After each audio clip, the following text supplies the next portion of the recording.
Banking is crime and bankers are the criminal. Rp1.000 yang dulu bisa dipakai untuk membeli 50 kg emas pada tahun 46 ketika pertama kali diberikan rupiah, hari ini diberikan tukang parkir pun tidak mau. Maka mereka ganti gambarnya dengan Soekarno-Hatta, nolnya ditambah 2 menjadi 100.000. Yang 99.000 dari mana? Ya kan? 99.000 dari mana? Dan kalau ini kita belah 2, dibelah 4, mau saya kasih 4 mahasiswa. Kemana samannya tadi itu nilainya? Ya, ini seperti sihirnya Fir'aun yang menjadikan tali sebagai ular. Nah, orang Amerika bilang, pedagang Amerika, saya juga punya kertas sendiri namanya greenback, tapi kertas saya punya 10.000 kali lipat dari kertas saudara. Jadi kalau bapak ibu sekalian, adik-adik pergi ke Washington sana, ke New York, bawa uang 100.000, belum tentu mahasiswa punya uang 100.000 kan? Harus bekerja 2 hari untuk mendapatkan uang 100.000. Pergi ke Washington, saya mau beli Coca-Cola 1 botol. Apa mereka bilang? Apa mereka bilang? Ini kertas funny, this is funny paper, gak laku. Tapi siapapun datang ke Ternate dengan $100, you punya cengkeh, berikan pada saya mau beli, you punya Coca-Cola, tapi saya minta 1 truk. Apa yang kita lakukan?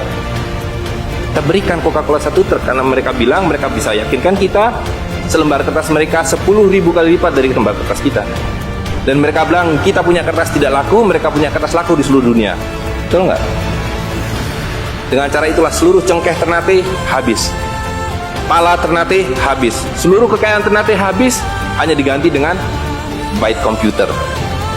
Dengan cara itulah kemiskinan dan pemiskinan dilakukan oleh para bankir. Jadi banking is crime and bankers are the criminal. Kalau kita tadi punya uang 100.000, di sini ada 1 handphone, maka berapa harga handphone ini? Ceteris paribus kata ekonom. Maka harga handphone ini ada 100.000, ya kan? Tapi ketika ini digelembungkan menjadi 2 juta, sementara sumber daya alamnya tetap, berapa harga handphone ini? Menjadi 2 juta. Dan itu mereka bilang inflasi. Jadi inflasi adalah kebohongan. Karena uang kertas adalah penipuan, worthless, no value, dicetak makin banyak, nilainya merosot. Bebeknya mah tetap, cengkehnya tetap, palanya tetap, tapi nilai uangnya yang merosot. Semakin besar uang Anda bukan semakin kaya, semakin uang besar Anda berarti semakin miskin. Bisa diikuti? Maka ketika terjadi krismon, rupiah makin tidak laku, harus dibikin uang 100.000. Dan sekarang uang 100.000 sudah mulai tidak laku. Ibu-ibu sudah komplain kalau pergi ke pasar dengan 100.000, betul nggak Bu? Saya tidak bisa beli apa-apa ini. Maka mereka 2 pilihannya. Pilihan pertama adalah mereka akan mencetak uang 200.000, 500.000. Tapi tidak mungkin, komputer sudah nggak bisa menghitung, kalkulator nggak bisa menghitung, hang, terlalu banyak nolnya. Pilihan kedua adalah digunduli nolnya, redenominasi. Jadi redenominasi itu bukan untuk mengatasi inflasi, tapi untuk menutupi inflasi. Jadi itu adalah pengelabuan di atas pengelabuan, di atas pengelabuan, di atas pengelabuan. Uang 100.000 ini dulu ketika Pak Harto masih berkuasa menjelang jatuh itu, kalau dibelikan telur dapat 50 kilo. Masih ada yang ingat gak Bu? Kali ibu-ibu ingat pasti. 1 kilo telur harganya Rp2.000. Begitu Pak Harto jatuh, dibilang ini gara-gara krismon, uangnya sama, walaupun ini belum ada waktu itu, karena ini masih 50.000 aja udah besar waktu itu. Uang yang sama dengan telur yang sama, tiba-tiba dibawa ke pasar, saya mau beli telur.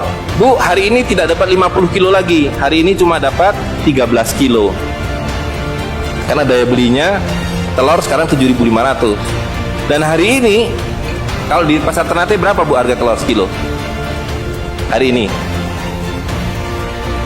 di Jakarta 20.000. Dan telurnya sama, 1 kilo itu isinya 16 butir, 17 butir, 18 butir, uangnya sama. Tapi hari ini kalau dibelikan telur hanya dapat 5 kilo. Kemana yang 45 kilo? Itu yang mereka rampok. Itu yang mereka rampok dengan melalui apa yang mereka sebut inflasi. Tapi sebenarnya dengan cara penggelembungan uang. Uang kertas itu dimunculkan bersama dengan konsep negara nasional plus hutang negara. You boleh merdeka, tapi you miskin. Rakyat penyakitan, rakyatmu bodoh. Tapi jangan khawatir, saya punya uang. Sekolahkan rakyatmu, bikin pembangunan, saya kasih hutang. Iya kan? Nah, jadi tugas pemerintah itu, republik, adalah satu, mengambil hutang dari bank, menghabiskan utang itu melalui apa yang disebut APBN. Lalu dulu mereka tanya, jadi bagaimana saya membuat APBN? Jangan khawatir, sekolahkan anak-anak pintar kamu ke Berkeley, ke Chicago, ke Harvard. Mereka dididik untuk membuat pembangunan. Lalu dikasih paket hutang dan diajari kalau nggak bisa kirim konsultan seperti John Perkins dan sejenisnya. Lalu ada satu pertanyaan, bagaimana kami membayar hutang kami kalau begitu? Mereka bilang, you punya 200 juta rakyat, pajaki rakyat kalian. Pajaki rakyat kalian. Kalian punya pala, punya cengkeh, habisi hutang kalian. Karena you membayar hutang. Kalau kita hutang 5 miliar dolar setiap tahun, apa mereka kasih berkoper-koper dolar? Apa yang mereka kasih ke kita? Mereka hanya mengetik di komputer 5 miliar dolar, ting, masuk ke Bank Indonesia. Nanti Bank Indonesia tinggal kirim ting ke Bappenas, Bappenas ting ke departemen-departemen itu.